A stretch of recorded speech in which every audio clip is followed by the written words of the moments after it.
Iran ने समंदर के उस संकरे रास्ते पर अपनी पकड़ ऐसी मजबूत कर ली है कि अमेरिका जैसा सुपर पावर भी आज पसीने पसीने हो रहा है। वॉशिंगटन में बैठे रणनीतिकारों को समझ नहीं आ रहा कि जिस रास्ते से पूरी दुनिया की रगों में दौड़ने वाला तेल गुजरता है, उस होर्मुज स्ट्रेट का ताला आखिर खुलेगा कैसे।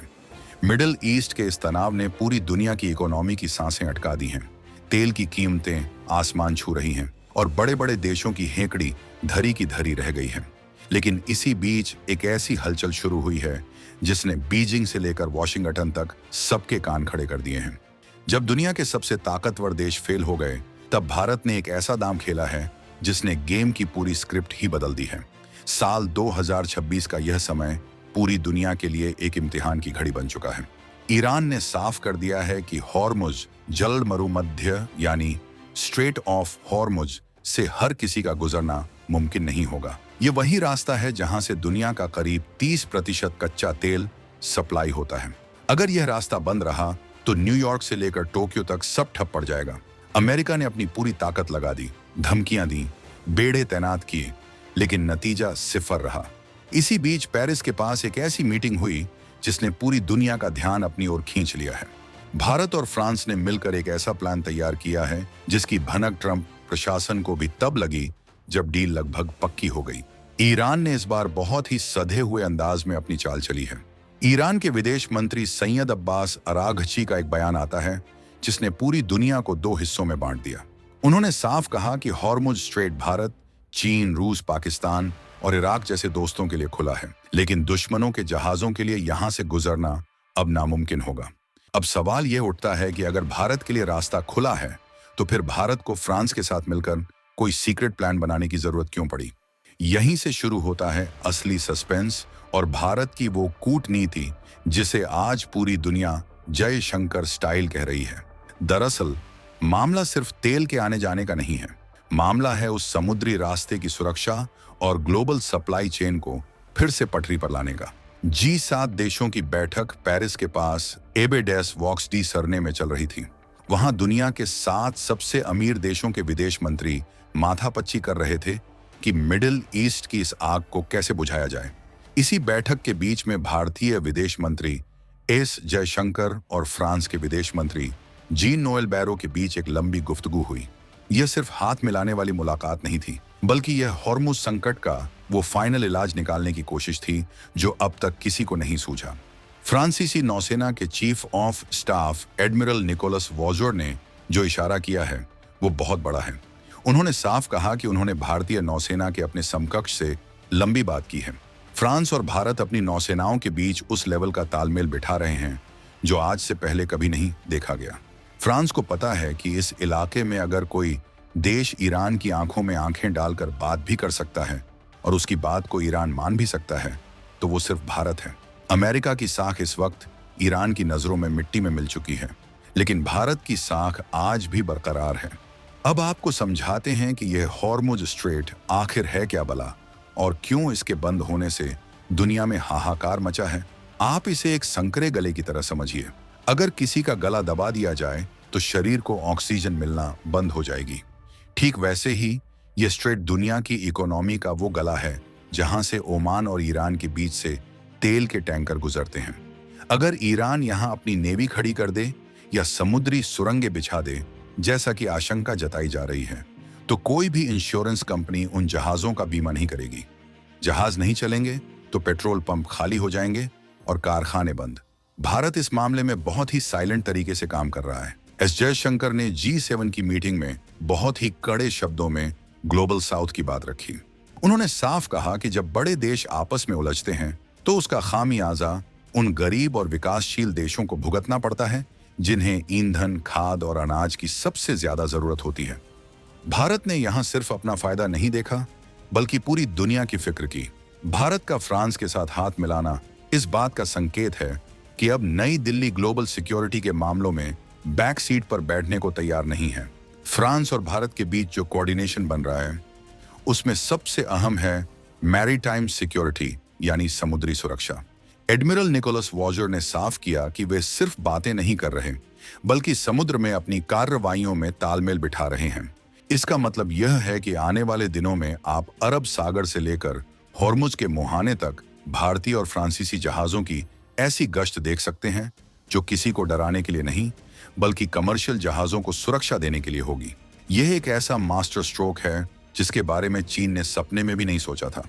चीन को लग रहा था कि ईरान के साथ उसकी दोस्ती उसे इस संकट में किंग मेकर बना देगी, लेकिन भारत ने फ्रांस के साथ मिलकर चीन के उस अरमान पर पानी फेर दिया है। फ्रांस यूरोप की सबसे बड़ी सैन्य ताकतों में से एक है और भारत हिंद महासागर का बेताज बादशाह। जब ये दो शक्तियां मिलती हैं तो समीकरण पूरी तरह बदल जाते हैं।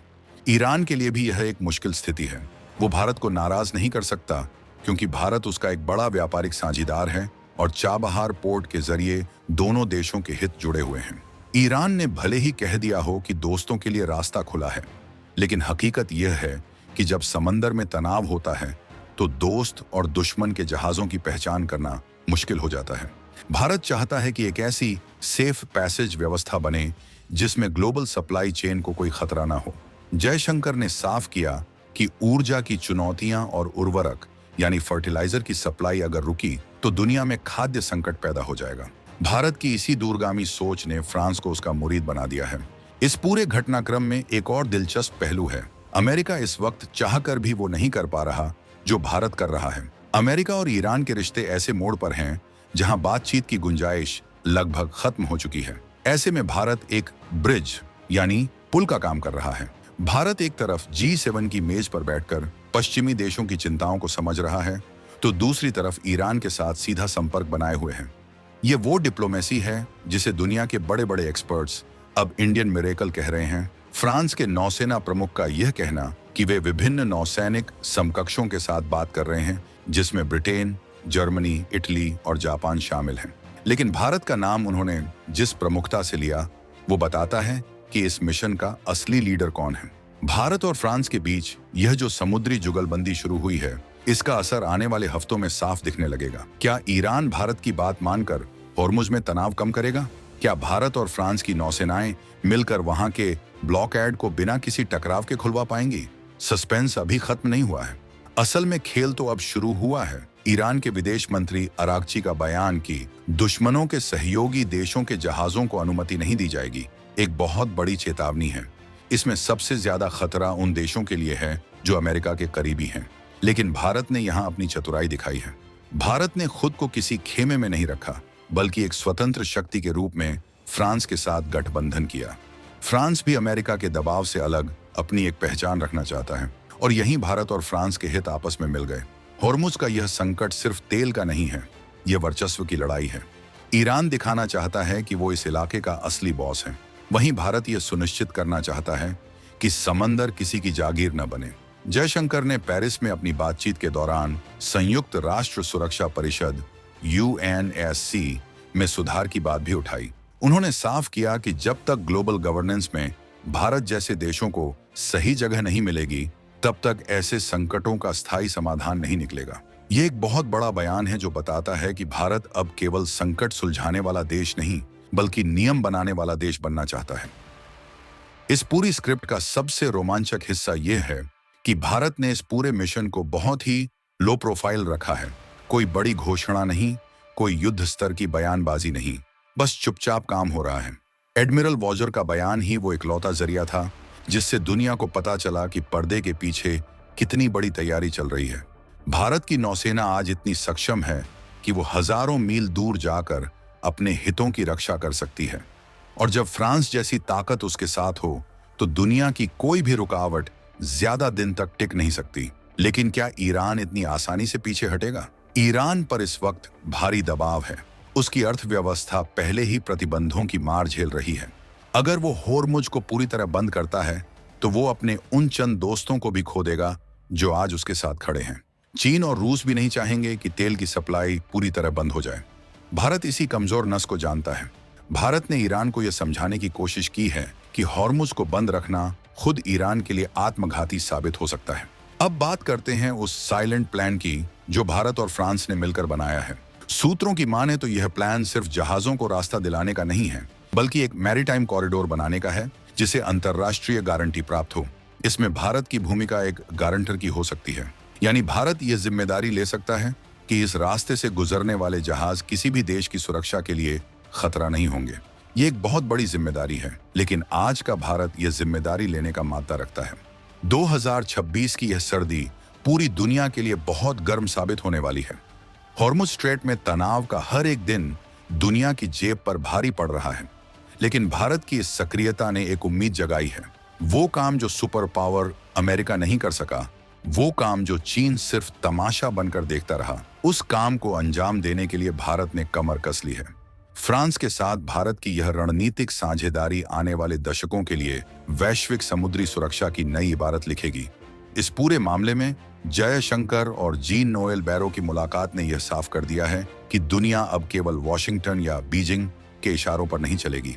एक थर्ड पोल यानी तीसरी शक्ति का उदय हो चुका है, जिसका केंद्र नई दिल्ली है। भारत ने दिखा दिया है कि कूटनीति सिर्फ मेज पर बैठकर फाइलें साइन करना नहीं है, बल्कि समंदर की लहरों पर अपनी धाक जमाना भी है।